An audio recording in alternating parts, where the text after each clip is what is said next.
ఓం శాంతి 24/3/2024 అవ్యక్త బాప్దాదా యొక్క మధుర మహావాక్యాలు రివైజ్ 13/3/1998.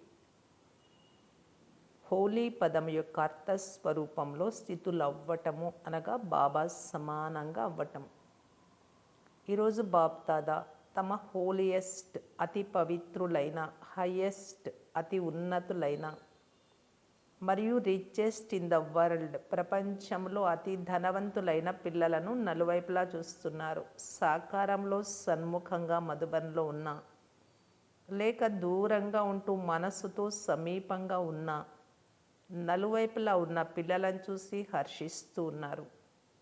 పిల్లలు ప్రతి ఒక్కరూ ఎంత హోలియెస్ట్గా పవిత్రంగా అవుతారు అంటే, మొత్తము కల్పంలో మరెవ్వరూ ఇంతటి మహాన్ పవిత్ర ఆత్మలుగా అవ్వలేరు కూడా.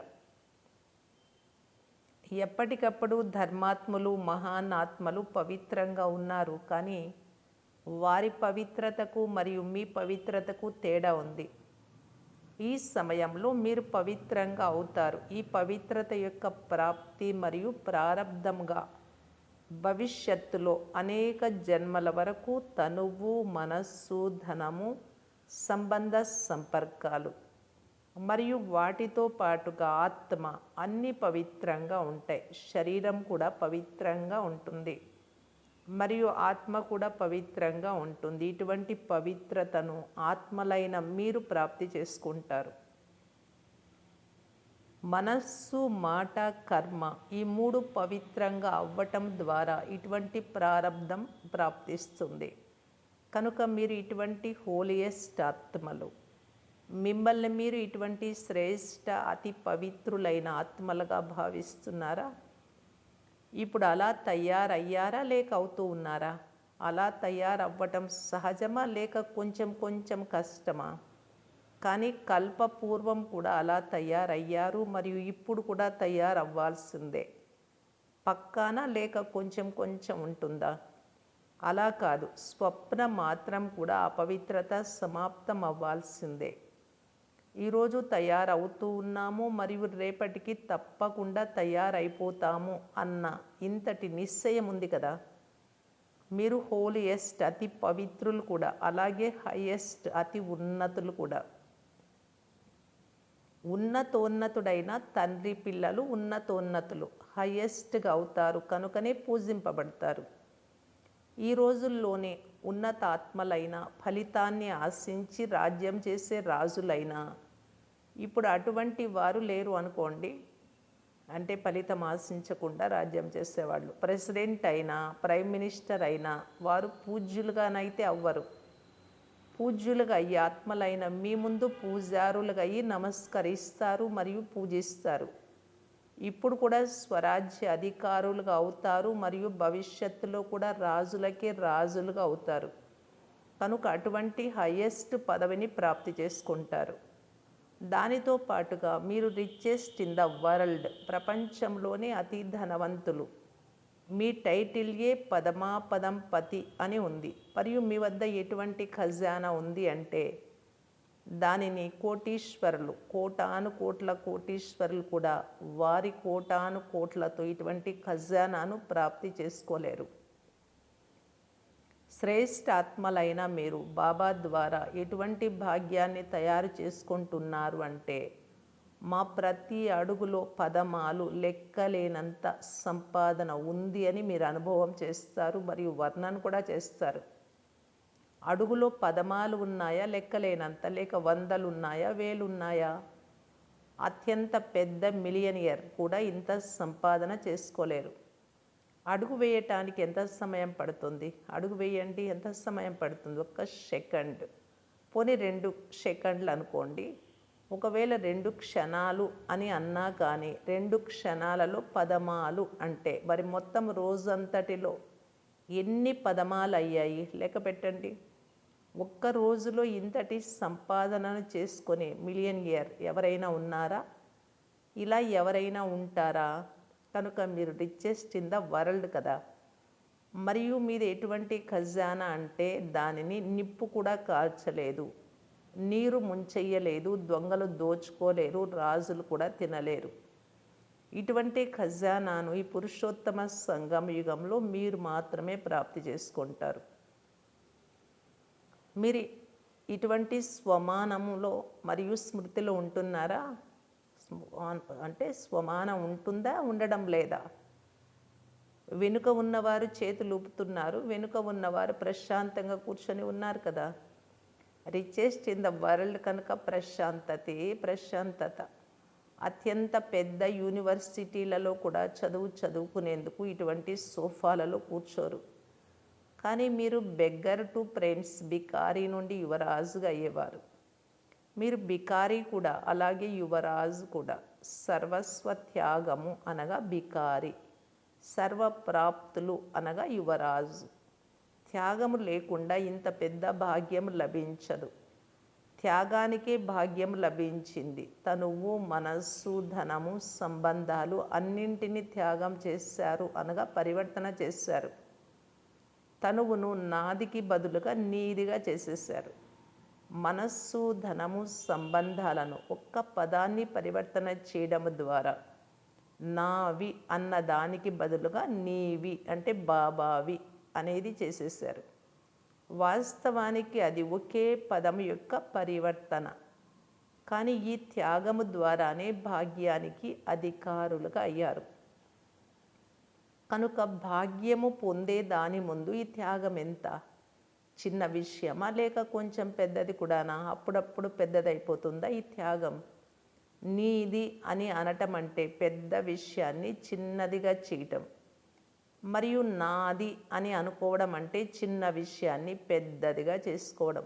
ఏమి జరిగినా సరే 100 హిమాలయ పర్వతాల కంటే కూడా పెద్ద సమస్య వచ్చినా కానీ నీది అని అనటం అంటే పర్వతాన్ని దూదిలా చేయటం. ఆవగింజంత కూడా కాదు, దూది అంత. సమస్య దూదిలా క్షణంలో ఎగిరిపోవాలి. కేవలం నీది అంటే బాబాది అని అనటమే కాదు, దాన్ని స్వీకరించాలి. స్వీకరించడమే కాదు, దాని అనుసారంగా నడవాలి. ఊరికే నీది బాబా, మీది అనుకుంటూనే మళ్ళీ మీకు ఇష్టం వచ్చినట్లు నడవరాదు. ఒక్క పదాన్ని పరివర్తన చేయడం, నాదికి బదులు నీదిగా పరివర్తన చేయడం సహజమే కదా. మరియు అందులో లాభమే ఉంది, నష్టమైతే లేదు. నీది అని అనడం ద్వారా మొత్తం భారం అంతటిని, బరువునంతా బాబాకి ఇచ్చేసినట్ల. నీది నీకే తెలుసు, మీరు కేవలం నిమిత్త మాత్రులు. ఇందులో లాభమే ఉంది కదా. అతీతులుగా మరియు పరమాత్ముడికి ప్రియులుగా అయిపోయారు. ఎవరైతే పరమాత్ముడికి ప్రియులుగా అవుతారో వారు విశ్వానికి ప్రియులుగా అవుతారు. ఇందులో కేవలం భవిష్య ప్రాప్తియే కాదు, ఇప్పుడు వర్తమానంలో కూడా ప్రాప్తి ఉంటుంది. ఒక్క క్షణంలో అనుభవం చేశారు కూడా. మరియు ఇంకా చేసి చూడండి. ఏ విషయం వచ్చినా సరే మీది బాబా అని అనండి, స్వీకరించండి మరియు మీదిగా భావించి చెయ్యండి. అప్పుడు చూడండి భారం తేలికవుతుందో లేదో. అనుభవం ఉంది కదా, అందరూ అనుభవీలే కూర్చొని ఉన్నారు కదా. వాస్తవానికి ఏం జరుగుతుంది అంటే నాది అని అనటం చాలా అలవాటు అయిపోయింది. 63 జన్మల అలవాటు కనుక నీది అని అంటూ మరలా నాది అని అనుకునేస్తారు. మరియు నాది అని అనుకున్నారు అంటే పోయినట్లే. తర్వాత ఆ విషయం 1 గంటలో, 2 గంటలలో, 1 రోజులో సమాప్తం అయిపోతుంది. కానీ నీది నుండి నాది అని ఏదైతే అన్నారో దాని ఫలితం మాత్రం చాలా కాలం ఉంటుంది. విషయం అరగంటదే ఉంటుంది, కానీ పశ్చాత్తాప రూపంలోనైనా లేక పరివర్తన చేసుకునే లక్ష్యంతోనైనా ఆ విషయం పదే స్మృతిలోకి వస్తూ ఉంటుంది. అందుకే బాబా పిల్లలందరికీ చెప్తున్నారు, ఒకవేళ నాది అనే పదం పట్ల ప్రేమ ఉన్నట్లయితే, అది అలవాటైపోయింది, సంస్కారం అయిపోయింది అంటే ఆ పదాన్ని ఉపయోగించాల్సిందే అని అంటే నా బాబా అని అనండి.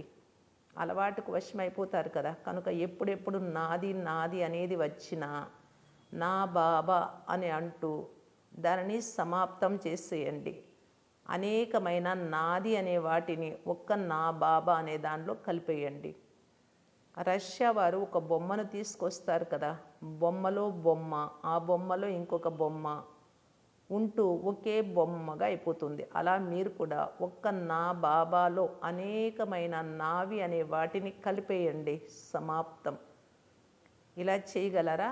చేస్తారు, కానీ అప్పుడప్పుడు నాది అనే దాని విస్తారంలోకి వెళ్ళిపోతారు.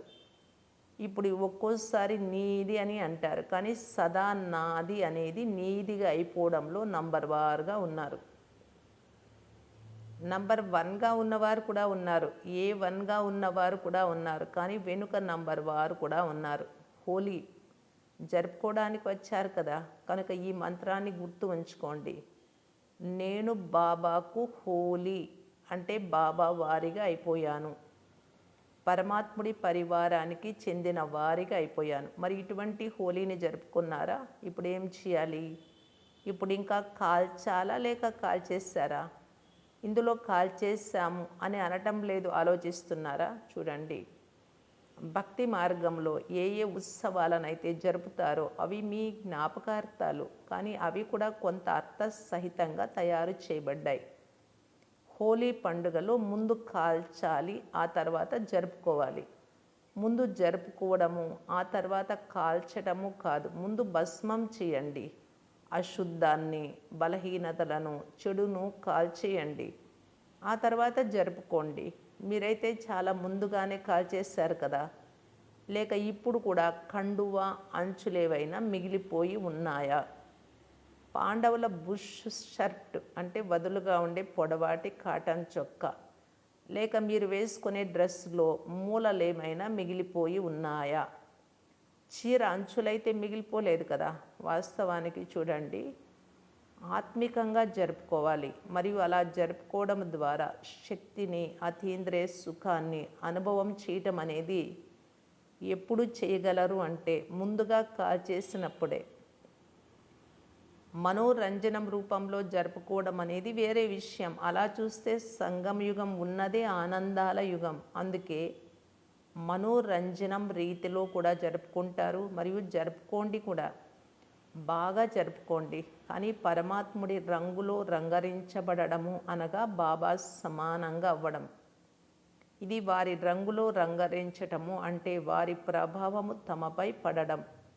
ఏ విధంగా బాబా అశరీరిలో, అవ్యక్తులో అలా అశరీరీతనాన్ని అనుభవం చేయడము, మరియు అవ్యక్త ఫరిస్తాతనాన్ని అనుభవం చేయడం, ఇదే రంగులో రంగరించబడము అంటే. కర్మలు చెయ్యండి, కానీ అవ్యక్త ఫరిస్తాలుగా అయ్యి పని చెయ్యండి. అశరీరీ తనపు స్థితిని ఎప్పుడు కావాలి అంటే అప్పుడు అనుభవం చేయండి. ఇలా మనస్సు మరియు బుద్ధి మీ కంట్రోల్లో ఉండాలి. అశరీరీగా అవ్వు అని ఆజ్ఞాపించండి, ఆజ్ఞాపించగానే జరిగిపోవాలి. ఫరిస్తాగా అయిపోవాలి. మనస్సును ఎక్కడ ఏ స్థితిలో స్థితి చేసుకోవాలి అనుకుంటే అక్కడ క్షణంలో స్థితులు అయిపోవాలి. ఎక్కువ సమయం పట్టలేదు, కానీ 5 క్షణాలే పట్టాయి, 2 క్షణాలు పట్టాయి అని అనుకోకూడదు. అలా జరిగితే ఆర్డర్లోనైతే లేనట్లే, కంట్రోల్లో అయితే లేనట్లే. ఎటువంటి పరిస్థితి అయినా అలజడి ఉన్నా అలజడిలో కూడా అచంచలంగా అవ్వండి. అటువంటి కంట్రోలింగ్ పవర్ ఉందా? లేక అశరీరిగా అవ్వాలి, అశరీరిగా అవ్వాలి అని ఆలోచిస్తూ ఇలా ఆలోచించడంలోనే సమయం గడిచిపోతుందా?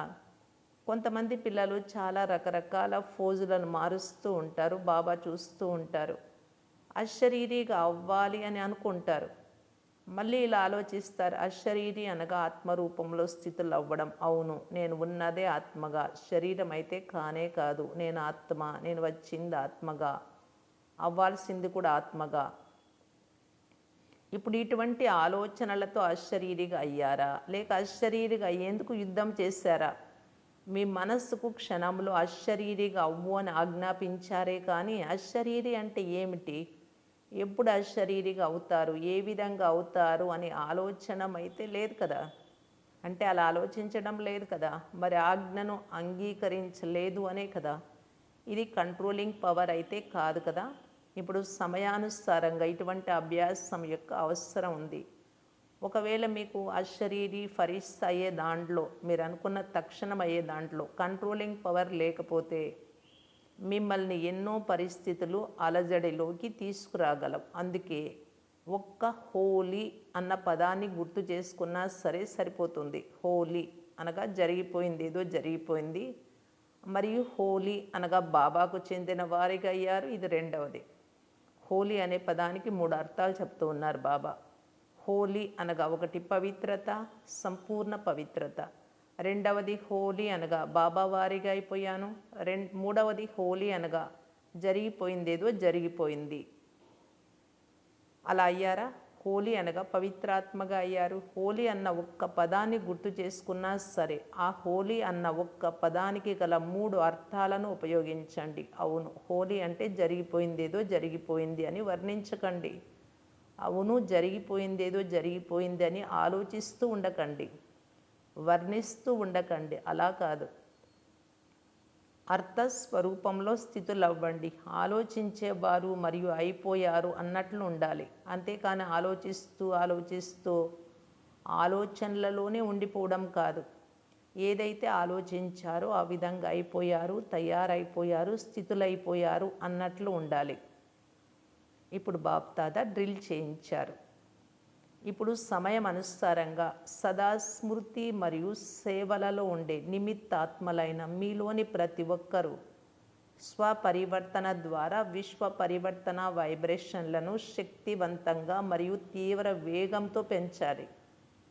నలువైపులా మానసిక దుఃఖము మరియు అశాంతి, మానసిక ఆందోళనలు చాలా తీవ్ర గతితో పెరుగుతున్నాయి. బాప్దాదాకు విశ్వాత్మలపై దయ కలుగుతుంది కనుక ఎంత తీవ్ర గతిలోనైతే దుఃఖపు అల పెరుగుతూ ఉందో అంతగానే సుఖదాత పిల్లలైన మీరు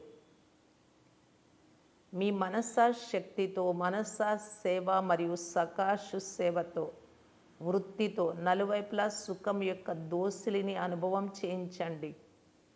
బాబానైతే పిలుస్తూనే ఉంటారు, కానీ పూజ్య దేవాత్మలైన మిమ్మల్ని కూడా ఏదో ఒక రూపంలో పిలుస్తూ ఉన్నారు కనుక ఓ దేవాత్మలారా, పూజ్యాత్మలారా, మీ భక్తాత్మలకు సకాష్నివ్వండి, శక్తి ఇవ్వండి. సైన్స్ వారు కూడా దుఃఖం సమాప్తి అయ్యే ఆవిష్కరణలను ఆవిష్కరించాలి అని అనుకుంటారు. విజ్ఞాన సాధనాలు సుఖంతో పాటు దుఃఖాన్ని కూడా ఇస్తాయి, కానీ దుఃఖం ఉండకుండా కేవలం సుఖమే ప్రాప్తించాలి అని కూడా తప్పకుండా ఆలోచిస్తారు. కానీ స్వయంలోనే అనగా ఆత్మలోనే అవినాశి సుఖం యొక్క అనుభవం లేకపోతే, అంటే స్వయానికి మీకే లేకపోతే ఇతరులకు ఎలా ఇవ్వగలరు? కానీ మీ అందరి వద్ద సుఖము, శాంతి మరియు నిస్వార్థమైన సత్యమైన ప్రేమ యొక్క స్టాకు జమ ఉంది. జమ ఉందా, లేక ఎంతైతే కూడబెడతారో అంత ఖర్చు అయిపోతుందా? ఇది కూడా చెక్ చేసుకోండి. మళ్ళీ తప్పులు చేశారంటే, ఇప్పుడు జ్ఞానం ద్వారా, యోగం ద్వారా, సర్వీస్ ద్వారా ఏది పొందారో అది ఖర్చు అవుతుంది. జమ అయితే అవుతుంది, కానీ జమతో పాటుగా ఖర్చు కూడా అవ్వడం అంటే తప్పులు చేయడం. ఇలా జరగడం లేదు కదా. జ్ఞాన ఖజానా అయితే ఖర్చు చేసే కొద్దీ పెరుగుతుంది, జ్ఞానం పంచే కొద్దీ తక్కువ అవ్వదు. ఒకవేళ పదే పదే తమ స్వభావ సంస్కారాల విషయంలోనో లేక మాయ వైపు నుండి వచ్చే సమస్యలలోనో తమ శక్తులను ఉపయోగిస్తూ వెళ్ళినట్లయితే జమా ఖాతా తగ్గిపోతుంది. కనుక చెక్ చేసుకోండి. జమ చేసుకున్నారు కానీ ఖర్చు కూడా చేస్తూ ఉంటే అకౌంట్లో ఎంత మిగిలి ఉంది? సంపాదించారు మరియు తినేశారు. ఇలా అయితే లేదు కదా. 2 రోజులు సంపాదించుకున్నారు మరియు 1 రోజులో జమ చేసుకున్నది కూడా ఖర్చు చేయవలసి వచ్చేలా అంతగా పోగొట్టుకున్నారు అనేటటువంటి అకౌంట్ అయితే లేదు కదా. ఒకవేళ ఇలానే సంపాదించారు మరియు తినేశారు, లేక స్వయం కొరకే ఖర్చు చేసుకొని సమాప్తం చేశారు అంటే ఇక 21 జన్మలకు ఏమి జమ చేసుకున్నట్టు? ఇక్కడే ఖర్చు చేసేస్తే. జమ చేసుకుంటే సంతోషం కలుగుతుంది, కానీ ఖర్చు అయిన దాని లెక్కను చూసుకోకపోతే సమయానికి మోసపోతారు. జమా ఖాతాను కూడా చూసుకోండి. దానితో పాటు స్వయం కొరకు ఎంత ఖర్చు చేశాను అన్న దానిని కూడా చూసుకోండి. ఇతరులకు ఏదైనా గుణాన్ని ఇచ్చారు, శక్తిని ఇచ్చారు, జ్ఞాన ఖజానాని ఇచ్చారు, అది ఖర్చు కాదు, అది జమా ఖాతాలో జమ అవుతుంది. కానీ స్వయం కొరకే ఎప్పటికప్పుడు ఖర్చు చేసినట్లయితే ఖాతా ఖాళీ అయిపోతుంది. అందుకే మంచి విశాల బుద్ధితో చెకింగ్ చేసుకోండి. జమా ఖాతా చాలా ఎక్కువ ఉండాలి. వాస్తవానికి ఇది సహజమే. ఒకవేళ ప్రతి అడుగులో పదమాలు జమ చేసుకుంటూ వెళ్ళినట్లయితే జమ అకౌంట్ చాలా ఎక్కువ అవుతుంది. కనుక చెక్ చేసుకోండి. ప్రతి కర్మ లేక ప్రతి అడుగు బ్రహ్మబాబా సమానంగా ఉందా? మీరు అనుభవజ్ఞులు. ఎప్పుడైనా ఏదైనా మంచి కర్మ చేసినట్లయితే ఆ కర్మ ఫలంగా ఆ సమయంలోనే ప్రత్యక్ష రూపంలో లభించే సంతోషము, శక్తి మరియు సఫలతల కారణంగా డబల్ లైట్గా ఉంటారు. ఎందుకంటే బాబా తోడుతో కర్మ చేశాము అన్నది గుర్తు ఉంటుంది. మరియు ఒకవేళ ఇప్పుడు ఏదైనా వికర్మ జరిగినట్లయితే పాపం, దాని వలన కలిగే పశ్చాత్తాపం చాలా ఎక్కువ ఉంటుంది. ఆ మాటకొస్తే ఇప్పుడు వికర్మలేమీ జరగకూడదు. ఆ సమయం ఇప్పుడు గడిచిపోయింది. ఇప్పుడు ఎటువంటి వ్యర్థ సంకల్పాలు మరియు వ్యర్థ కర్మలు, వ్యర్థ మాటలు, వ్యర్థ సంబంధ సంపర్కాలు కూడా ఉండకూడదు. ఎందుకంటే వ్యర్థమైన సంబంధ సంపర్కాలు మిమ్మల్ని చాలా మోసం చేస్తాయి. ఇటువంటి సాంగత్యము అటువంటి రంగు అంటుకుంటుంది. కొంతమంది పిల్లలు చాలా తెలివైన వారు. వారు ఏమంటారు అంటే, మేము వారితో సాంగత్యం చెయ్యము, కానీ వారు నన్ను వదలడం లేదు. నేనేమి వారిని కలవాలి అనుకోను, కానీ వారు వదలడం లేదు. మరి అటువంటప్పుడు ప్రక్కకు తప్పుకోవడం రాదా? ఒకవేళ ఎవరైనా ఏదైనా చెడిపోయిన వస్తువుని ఇస్తే మీరెందుకు తీసుకుంటారు? తీసుకునేవారు తీసుకోకపోతే ఇచ్చేవారు ఏం చేస్తారు? వ్యర్థ సంబంధాలు మరియు సంపర్కాలు కూడా అకౌంట్ను ఖాళీ చేసేస్తాయి. అంతేకాక ఆ సమయంలో ఇది చెయ్యకూడదు అని మనసులో అనిపిస్తుంది కూడా. మనస్సు తింటూ ఉంటుంది చెయ్యకూడదు, అయినా కానీ చేసేస్తారు. వినకూడదు కానీ వినిపిస్తుంటే నేనేం చెయ్యను అంటారు. కానీ ఒకవేళ మీరు పురుషార్థులైతే వ్యర్థ కర్మ కూడా జరగకూడదు. ఒకవేళ మీరు నిర్లక్ష్యులైతే ఇక ఆ విషయాన్ని వదిలేయండి, హాయిగా నిద్రపోండి, త్రేతాయుగంలోకి రండి. ఇది కరెక్ట్ కాదు, బాబా విసుగుతో అంటూ ఉన్నారు మరి. కానీ ఒకవేళ మీరు పురుషార్థులైతే ఇది చెయ్యకూడదు అని ఆ సమయంలో మనసులోకి రావాలి. మనస్సు తింటుంది అయినా కూడా చేస్తూ ఉంటే బాప్దాదా అంటారు, ఇటువంటి పిల్లలది విచిత్రం. వద్దనుకున్నా కూడా చేస్తుంటారు. మనసు తింటూ ఉంటుంది కానీ వింటూ కూడా వింటారు. అంటే వినకూడదు అనిపిస్తూ ఉంటుంది, తప్పు అనిపిస్తుంది, వింటారు, చూస్తారు, మాట్లాడతారు, చేస్తారు. అంటే చాలా శక్తిశాలి ఆత్మలు కదా. అందుకే వ్యర్థం విషయంలో కూడా చెకింగ్ను అటెన్షన్తో చేసుకోండి.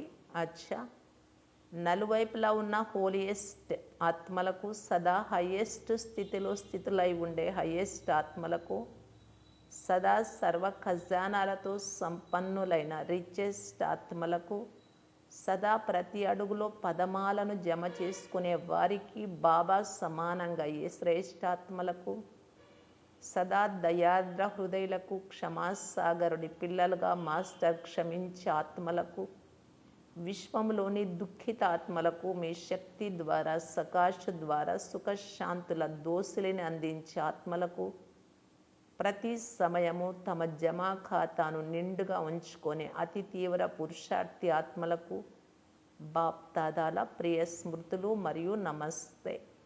వరదానము: హోలీ అనే పదం యొక్క అర్థాన్ని జీవితంలోకి తీసుకువచ్చి పురుషార్థపు వేగాన్ని తీవ్రతరం చేసే తీవ్ర పురుషార్థి భవ. హోలీ అనగా ఏ విషయమైతే జరిగిపోయిందో, గడిచిపోయిందో దానిని పూర్తిగా సమాప్తం చేయటం. గతం గతః చేసి ముందుకు వెళ్ళాలి. ఇదే హోలీని జరుపుకోవడం.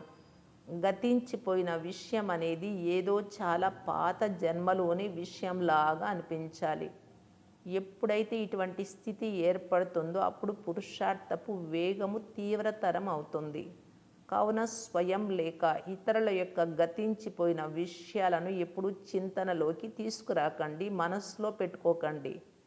మరియు వాటిని వర్ణనైతే నోటి ద్వారా అస్సలు ఎప్పుడూ చేయకండి. అప్పుడే తీవ్ర పురుషార్థులుగా అవ్వగలరు. స్లోగన్: నాది అన్న అనేక సంబంధాలను సమాప్తం చెయ్యడమే ఫరిస్తాగా అవ్వటం.